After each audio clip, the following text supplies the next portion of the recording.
Pinakamahalaga po kasi sa amin yung ayaw po namin yung magkukos ng commotion dun sa mga nasa lugar ka, for example, public places. Tapos parang yung mga tao naman hindi kami kilala pero dahil sa pagkakaguluhan parang curious yung mga tao tapos parang magkukos pa kami ng parang sikip sa lugar, delay, traffic, delays. Yun lang naman yung iniiwasan. Parang minsan nagkakaroon ng misunderstanding na sobrang snob naman nila, hindi namamansa, hindi pumapayag. But sa loob namin, gusto namin siyang gawin kung kaya nga namin sa lahat ng tao gawin siya. But depende po kasi sa lugar at depende sa sitwasyon.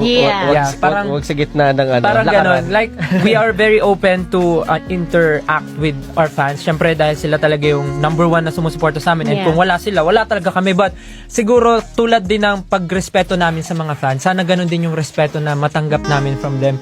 Kasi ang love naman, hindi siya pwedeng isa lang yung nagbibigay. one Dapat way. bigayan siya. So, if you love the person, give them space, give them privacy. So, ganun din. Ganun namin kayo kamahal. So, sana ganun nyo rin kami mahalin. Parang yun lang naman. But, other things naman, wala namang problems. Kasi we know the feeling naman of being a fan.